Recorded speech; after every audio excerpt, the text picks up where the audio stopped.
प्रकरण 6 जनपदे आणि महाजनपदे. 16 महाजनपदे इसवी सन पूर्व 6वे शतक. याच्यामध्ये आपण बघू शकतो हा भारताचा नकाशा आहे. याच्यामध्ये 16 जनपदे आणि महाजनपदे आहेत. तर याच्यामध्ये आपण नकाशा बघणार आहोत.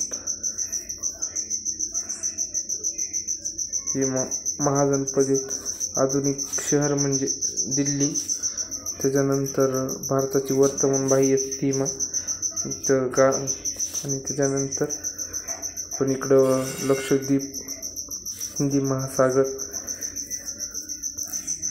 बंगाल उपसागर दिसत आहे. याच्यानंतर आपण या पाठाचा माहिती घेणार आहोत. जनपदे, महाजनपदे, मगध साम्राज्याचा उदय. हे करून पहा मध्ये दर्शवलेला आहे. भारताचा नकाशा आराखड्यात 16 महाजनपदाची नावे लिहा. जनपदे साधारणपणे इसवी सन पूर्व 1000 ते 600 हा कालखंड म्हणजे वैदिकोत्तर कालखंड मानला जातो. या काळात जनपदे अस्तित्वात आली.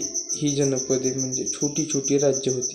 भारतीय उपखंडाच्या वायव्येला असलेल्या अफगाणिस्तानपासून पूर्वेला बिहार, बंगाल, ओडिसापर्यंतच्या प्रदेशात आणि दक्षिणेला महाराष्ट्रापर्यंत ही जनपदे पसरलेली होती.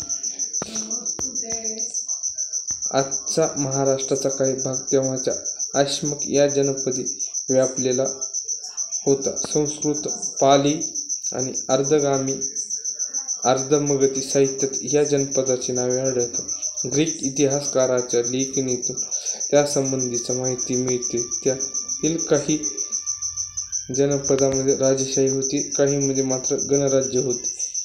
राजेशाही म्हणजे राजा आणि गणराज्य म्हणजे लोकांचं राज्य होते. जनपदातील ज्येष्ठ व्यक्तींची गणपरिषद असे.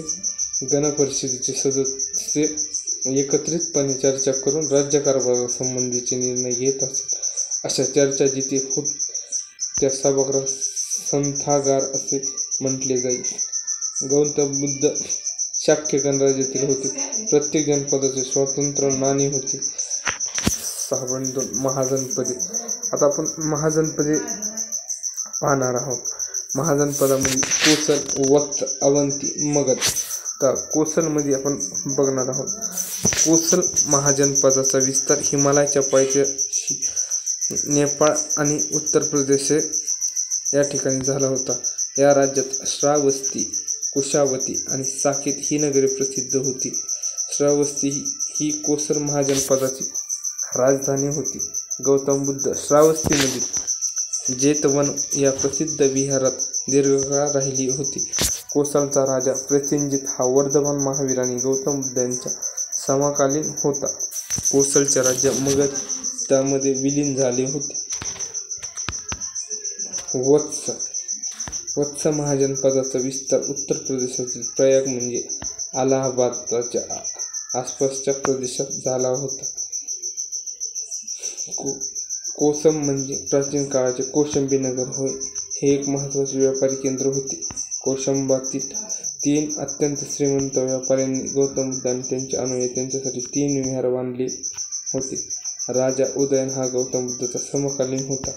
राजा उदयनानंतर वत्स महाजनपदाचे स्वतंत्र अस्तित्वात फार काळ टिकले नाही आणि ते अवंती महाजनपदाचे राजाने जिंकले घेतले होते.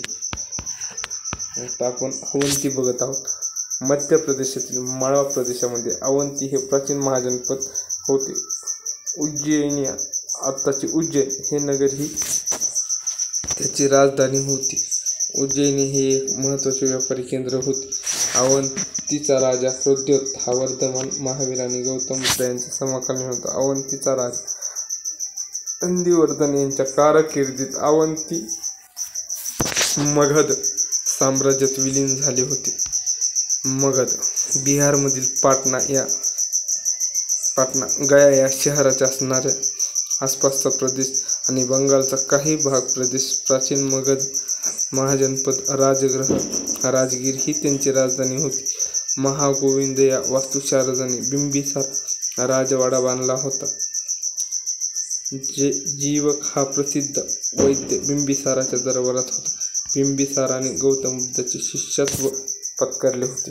आता हे आपण 16 महाजनपदे बघितले. आता त्याच्यानंतर आपण बघणार आहोत काही जनपदे हळूहळू अधिक बलशाली झाली होती. त्यांच्या भौगोलिक सीमा विस्तारल्या. अशा जनपदांना महाजनपदे म्हटले जाऊ लागले. साहित्यातील उल्लेखाच्या आधारे असे दिसते की इसवी सन पूर्व 6व्या शतकापर्यंत महाजनपदामध्ये 16 महाजनपदांचा विशेष महत्त्व झाले होते. कोसल, वत्स, अवंती आणि मगध ही 4 महाजनपदे अधिक सामर्थ्यवान होती. मगध साम्राज्याचा उदय बिंबिसाराचा मुलगा अजातशत्रू यानेही मगध विस्तार करण्याचे धोरण स्वीकारले होते. त्यांनी पूर्वेकडील अनेक गणराज्ये जिंकून घेतली होती. अजातशत्रूच्या काळात मगधाची भरभराट झाली. त्याने बुद्ध धर्म स्वीकारला होता. गौतम बुद्धाच्या महापरिनिर्वाणानंतर अजातशत्रूच्या कारकिर्दीत राजगृह येथे बौद्ध धर्माची पहिली सांगीत म्हणजे परिषद झाली. अजातशत्रूच्या काळात मगधांच्या पाटलीग्राम या नव्या राजधानीचा पाया घातला. याला पुढे हेच पाटलीपुत्र या नावाने प्रसिद्ध झाले. पाटलीपुत्र आजच्या पटना शहराच्या परिसरात असावे असा अंदाज व्यक्त केला जातो. अजातशत्रूनंतर होऊन गेलेल्या मगधाच्या राज्यामध्ये शिशुनाग हा महत्त्वाचा राजा होता आणि अवंती आणि कोसल आणि वत्स ही राज्य मगधाला जोडली. उत्तर भारताच्या जवळजवळ सर्व प्रदेशाच्या मगधाच्या अंमलाखाली आला. अशा रीतीने मगध साम्राज्य आकारला आले.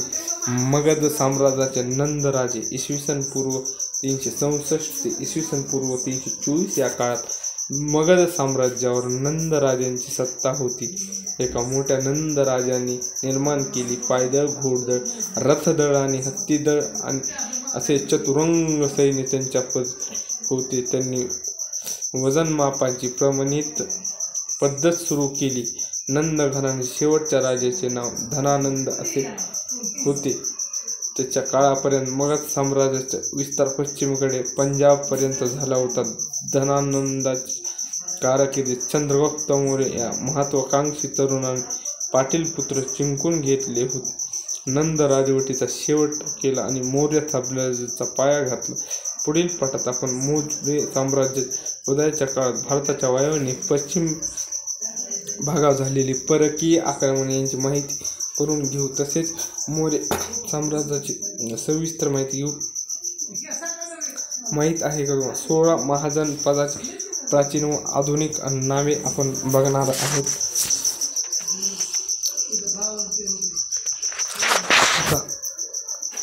16 महाजनपदाची प्राचीन व आधुनिक नावे बघणार आहोत.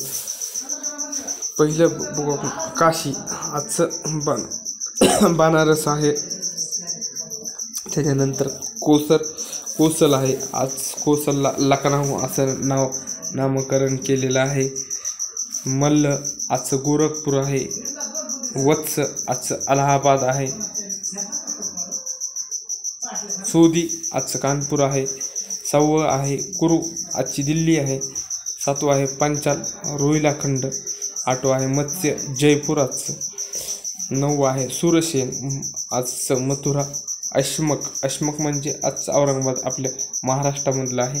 अवंती उज्जैन. 12वं आहे अंग. अवंती, उज्जैन, अंग, चंपा पूर्व बिहार, मग दक्षिण बिहार, उरुज्जी उत्तर बिहार. 15 आहे गांधार पेशावर. 16 आहे कंभोज गांधारजवळ. तर आता आपण खालील स्वाध्याय बघणार आहोत. खालील प्रश्नाची प्रत्येक एका वाक्याची उत्तर लिहा. जनपदे म्हणजे काय? महाजनपदे म्हणजे काय? बुद्ध धर्माची पहिली परिषद कुठे झाली? वजन मापाची प्रमाणित पद्धत कोणी सुरू केली? हे प्रश्न आहेत. काही उपक्रम आहेत. काही महाजनपदे राज्य आहेत, ठिकाण आहे, राजधानी आहे, प्रमुख राज्याचे नाव आहेत. त्याच्यानंतर आपण एक जोड्यामध्ये बघणार आहोत.